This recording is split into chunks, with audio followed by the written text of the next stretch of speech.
let's start with this one because I was saying if Justin Fields wants to stay put, and his play has certainly made a case to stay put.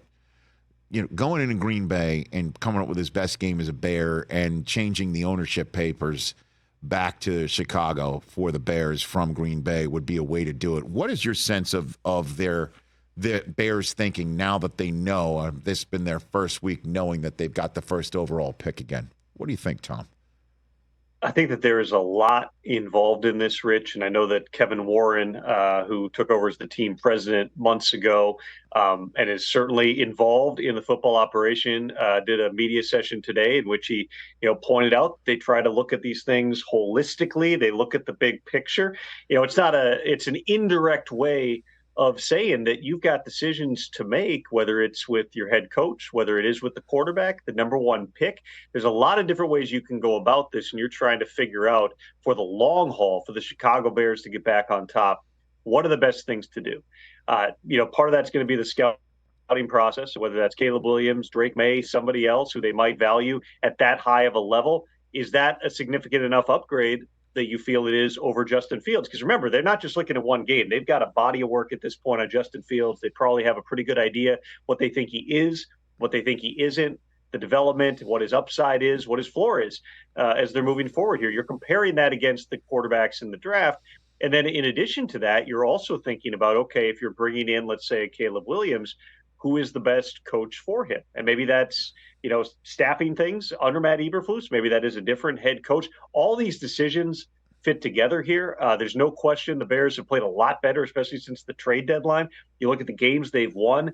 They've won several now against the NFC North with a chance to get another one in Green Bay on Sunday. This would be the final stamp on this for Matt Eberflus, for Justin Fields, among others, if they could beat the Packers, keep their division rival out of the playoffs with a win at Lambeau Field.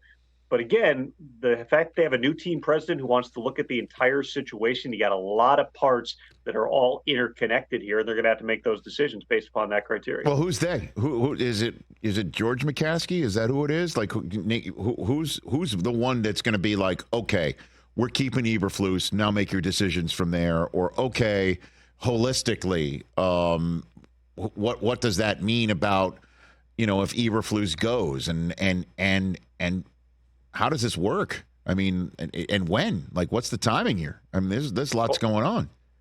Well, it is Virginia McCaskey's 101st birthday today. So happy birthday. I know Virginia's a regular watcher of the Rich Eisen Show. Between her, between George, between other members of the board, there's a lot of people with voices in these decisions. My understanding, though, I think a misconception is that, Kevin Warren was hired, and he was the former Big Ten commissioner, strictly to build a stadium because he was involved in the Vikings' efforts to build U.S. Bank Stadium in Minnesota. But he's meeting regularly with Ryan Poles. He very much has a viewpoint. When you see him in the press box, he's holding a depth chart. He's very much involved in the entire process. The McCaskeys are not micromanagers in that regard. And so I'd anticipate you're going to have a recommendation on all these different things that they make to the board. Anything involving personnel is going to be in concert with Kevin Warren, as well as Ryan Poles, who is the general manager. And I anticipate that he's going to be there regardless of what other moves are made here. And then ultimately, like every situation, Rich, it's the owner has the final say, and they can veto, because you're talking about major organizational decisions. It doesn't get bigger than the coach and the quarterback. Matt Eberflus, again, within the context of where they were even at midseason, the losing streak, the NFC North losing streak, they've played a whole lot better. The Montez Sweat trade worked out well. They've been better on defense. You've seen Justin Fields come out. Is it enough? Those are the things that the Bears brass has to figure out here in the coming days. And, of course, the last piece is who would take Justin Fields, knowing they've got to pick up a fifth-year option on the spot and make a decision after just 1 year in their system, potentially, of handing him one of the generationally enriching deals that we've seen, top rookies who have then blossomed at the end of their first contract get. And so, and for what draft capital, right? Like where do you see that market playing out right now? We'll start with this, Rich. If you're a quarterback needy team, you're looking at three different avenues, right? The first one is free agency. You've got Kirk Cousins, who's going to be coming off a torn Achilles, but was playing at the highest level of his entire career before he got hurt. That's your marquee free agent. And it might be the only slam dunk starter free agent who ends up being available. Ryan Tannehill started a lot of games in Tennessee. He's a free agent. You got Baker Mayfield. You've got Joe Flacco. Russ. It's amazing that Don't we're talking about Russ. that name again. Don't forget Russ. I'm starting with free agents, just the guys who are scheduled to be UFAs and their contracts are up. You then move into, yes, the guys who are currently under contract. Russell Wilson is one of them. We certainly can talk more about all angles of that situation. But, there's decisions that have to be made. His fourth year would vest as of the fifth day of the league year in March. So they could string this all the way out until the middle of March before making a decision on exactly how they want to move forward there.